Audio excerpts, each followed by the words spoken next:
Happy New Year, everyone. This is the preview for the Vini Curiosity January case, 2025. The wines are going out on the 14th, and, well, deliveries are from the 14th, and the home deliveries as well. And the actual home tasting is on January 16th, 7 o'clock. We might have guests from Guido at Costacurta, so if you want to meet a winemaker, come along. He'll only be there for 10 minutes. And we'll go through the wines, because this is a lovely case. It's got a mixture of new and old favourites. And the first of the old favourites is one of my oldest favourites, Sassocarlo. And we're on the 2019 vintage for the Bianco. And this is a bit strange because we've backed up a little bit. We're doing the 20 red and we're doing the 19 white. Main reason is red's been selling through really fast, and the Sassocarlo, the white, hasn't been selling through so fast. So I've sort of got ahead of myself a little bit on the red, and the white I'm a little bit behind. But it's not a bad thing, actually, because this is a wine that really needs aging. And the 19's hot vintage. It's made from Trebbiano and Malvasia, old vine, late harvest.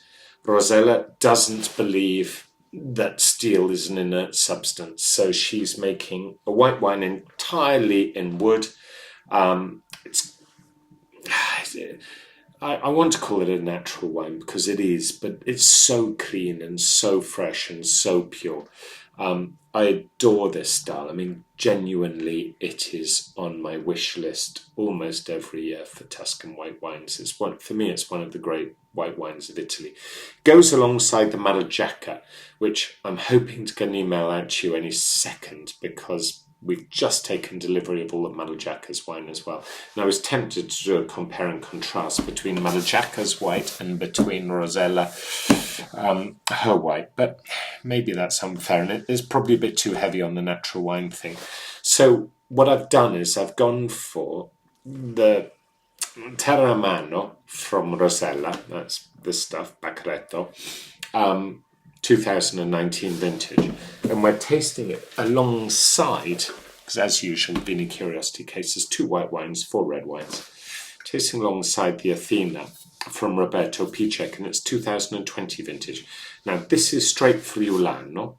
Gamba Rosso had it as one of their top few natural wines to give away at Christmas. You know, there's something truly beautiful about this wine. They list it as natural. It is, because it's wild yeast ferment. It's quite an oxidative winemaking style, but it doesn't taste it. It's super fresh, because I've got a couple of you amongst the Vini Curiosity old members who aren't that keen on the natural wines, especially when they go too far. And Baccaretto is a step too far for one or two of you. Naturally, I will be substituting if I know that you're definitely in that category. Athena, I never worry about that, because Roberto doesn't make that stunt wine. He just keeps them super fresh. And for me, this is it's just a great wine. Forget the natural and conventional terminologies. This is Collio Friulano from up in the northeast, just made in the most perfect, straight, clean style. And they're both winter wines. They've both got lovely texture, good weight to them, good power and direction. They're brilliant white wines. It's 2 old friends come back, and they're the new vintages, and they're just so good. Then we got on to the reds. It was really hard to work out the order for these. Maybe I'm going to get it right, maybe I'm not. We'll find out at the tasting. I'll put my hand up if I get it wrong. But anyway, we're going to kick off with Costacurta first. Costacurta is named after Guido Costacurta. He had the chance he just wanted to make wine. And he didn't have vineyard, his family's not vineyard, so he went off and worked for other people. And what happened was he found that he just enjoyed all the other bits around winemaking as well. So not necessarily the winemaking, but identifying vineyard, working out what it takes to make a really great wine, what the labelling should be, what the bottle should be, how you should approach the market. Everything. He's a detail man. He only makes 5,000 bottles, and he makes them alongside Paolo at Comero in Cisano. And Paolo's a great winemaker. So he's kind of done it through a partnership. He's bought the vineyard. He's settled on the clones of Nebbiolo that he wants to be growing. He's settled on exactly how the wine should be made, the type of barrel, all the rest of it, and works very closely with Paolo. So it's a really hard one. I mean, an awful lot of the English wine industry is contract winemaking, and to a degree this is, but it's so close. The pair of them are so close together. Guido is only in Milano, and he's coming to the tasting, so he can explain all of this to you himself. I'm excited. I think he's an important part of Alto Piemonte development in the Ghemme region, where honestly I find a lot of the wines very hard to get my head around, even though it's one of the most famous and important and largest, actually, of the Alto Piemonte DOCs. I think he's got everything right. It's 2020 vintage. It's beautiful labelling. It's just great wine. I think you're going to really enjoy it. It's great Nebbiolo. And the Ghemme side of the Cessia just gives a richer, fuller, easier flavour. So a lot of you know me. I like Nebbiolo, which is difficult. This is not so difficult. This is richer and softer. Without that granitic, volcanic subsoil and the sand of Lessona, which just makes the wines that bit more edgy. It gives it more Barolo-like richness and smoothness and clarity. So it has the clarity of the mountain air, but without the craziness of the soils. Fascinated to see what you think. Anyway, it's the only Nebbiolo in the case. And then I think we're returning to Carlotto, and I love these two. And this is the Lagrein Riserva. So Lagrein is the Sud Tyrol, or the Alto Adige, both mean the same thing. South Tyrol, High Adige, two meet together into the same place. Depends whether you speak German or Italian. But Lagrein is a great.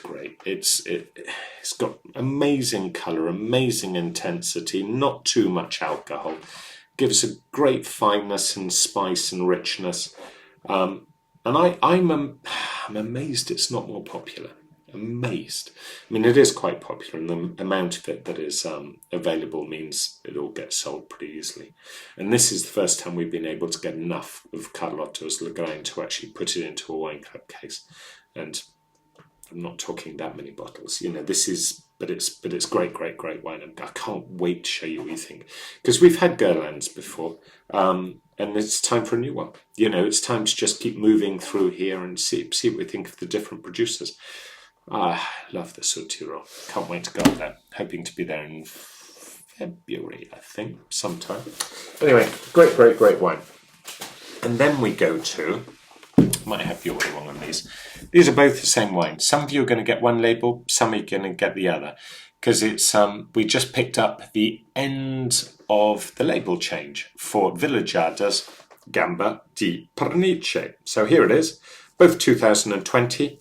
Not allowed to name the vintage, of course. Why would you be allowed to name the vintage? So they're both bottled as Vino Rosso. You could name the vintage if he decided to call it Calosso, but he didn't want to call it Calosso. He wanted to call it Gamba di Pernice, and that isn't the official name anymore because it's been changed. Mainly because of Occhi di Pernice, which is a Vinsanto, sweet wine from Tuscany, which is very easy to confuse with a red wine from Piemonte. I hate this system sometimes. Anyway, that's what's happened. So, in order to not upset the boys in Tuscany, they've changed the name to Gamba Rosso, red leg, rather than Gamba di Pernice, which is partridge leg. It's named after the colour of the stem of the grape.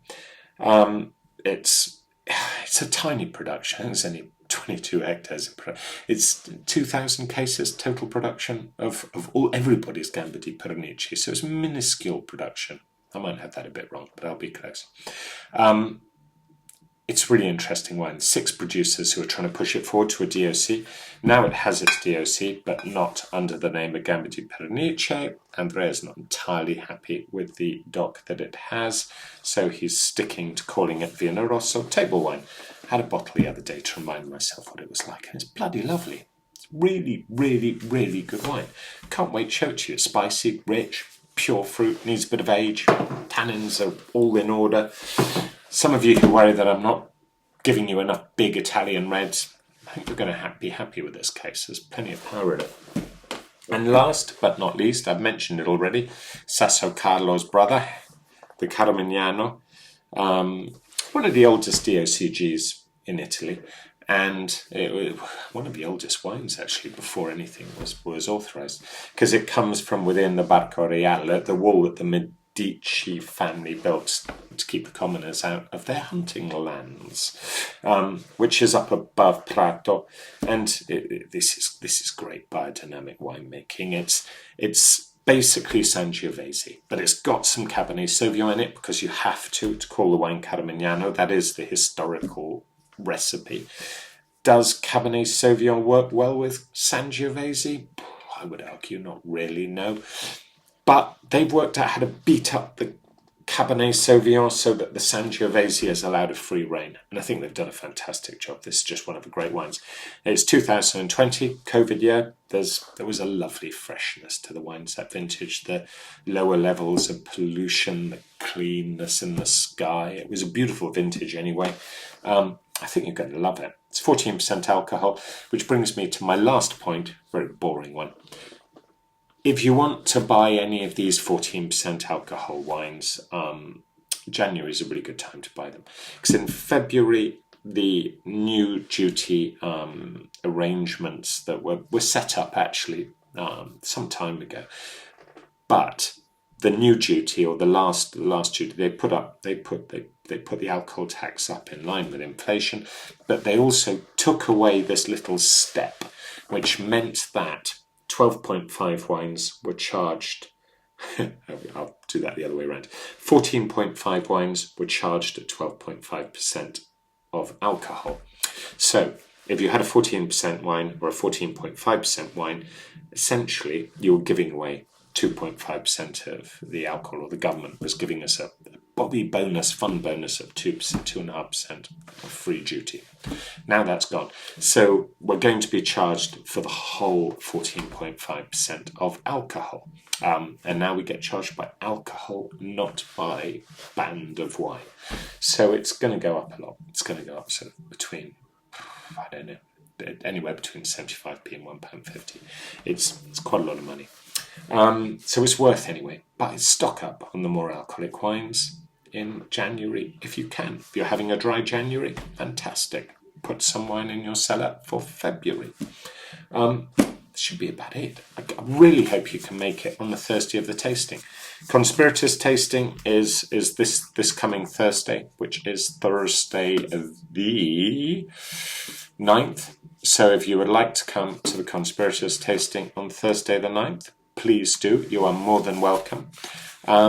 Otherwise, if you haven't got a home tasting kit and you want small bottles of these, please get your skates on and order them. Any questions, give me a call as usual. Otherwise, I hope you're all having a brilliant, brilliant time and have had a great holiday break. See you soon.